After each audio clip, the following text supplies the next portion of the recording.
Surga itu mahal. Perjuangan satrio dalam mencapai jati diri yang sejati dari Intan Gandini. Orang itu sebelum melakukan perjalanan setahap demi setahap menerangkan ilmu ma'rifat, hakikat itu nanti akan dimintai pertanggungjawaban. Makom-makom dalam ilmu tasawuf itu penuh perjuangan, pendakian yang melelahkan. Yang diizinkan menerangkan itu orang yang sudah mencapai pencapaian tentang makom-makom. Tidak sembarang orang bisa diizinkan yang hanya dengan nafsu sendiri meriwayatkan periwayatan kisah perjalanan orang lain tanpa diri sendiri melewati yang diterangkannya itu. Surga itu ditempati hal-hal yang tidak disukai oleh nafsu, hal-hal yang menyakitkan, penderitaan, ketersiksaan, perjuangan, pengorbanan, berkorban, ketersiksaan, terpenjara. Dunia itu bagai penjara bagi orang mukmin, seperti gadis dalam pingitan. Surga hanyalah diperuntukkan para kekasih-kekasih Allah, para nabi, para rasul, orang-orang soleh, tabi'in, syuhada, orang mukmin, para wali-wali Allah, orang-orang yang dicintai Allah dan hanya cinta kepada Allah. Diciptakan surga bukan untuk para pembangkang, penentang, pendurhaka, orang-orang kafir, orang-orang munafik, orang-orang musyrik, orang-orang zalim. Mereka nerakalah tempatnya kembali yang paling baik, yang bersekutu dengan iblis, yang menjadi teman iblis yang setia. Diciptakan surga, diciptakan neraka, pasti ada isinya masing-masing di dalamnya, yang dipersiapkan untuk penghuninya masing-masing, surga dan neraka.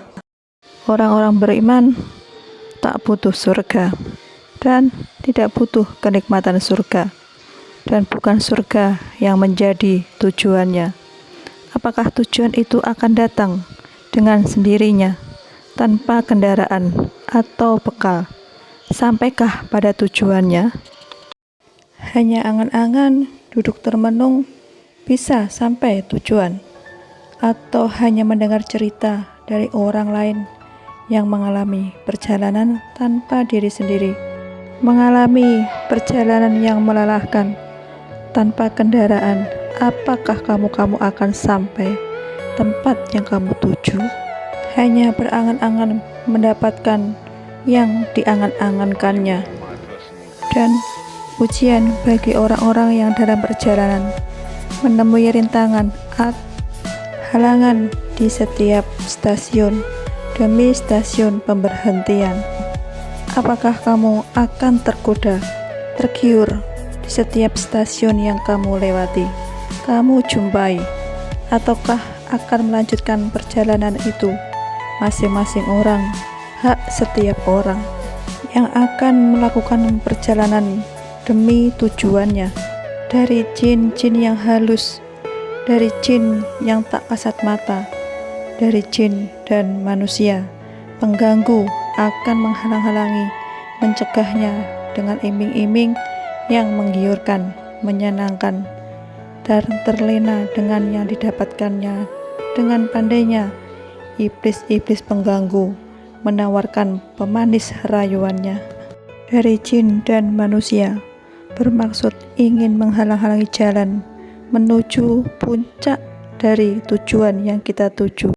Bagi hamba-hambanya Allah yang akan melakukan perjalanan yang ditolongnya, tak akan mampu jin dan manusia menghalangi, mencegah. Hanyalah rahmat Allah yang menyertainya. Pertolongan Allah pasti akan datang dan selalu ditolong di jalannya yang lurus. Bagi orang-orang yang sungguh-sungguh di jalan kebenaran Tuhan, di jalan ketakwaan, di jalan akhirat yang kekal abadi. Orang-orang yang ditolong Allah pasti akan terjaga, dijaga, dilindungi, dan dibelanya. Terima kasih untuk yang telah menyimak sampai selesai. Salam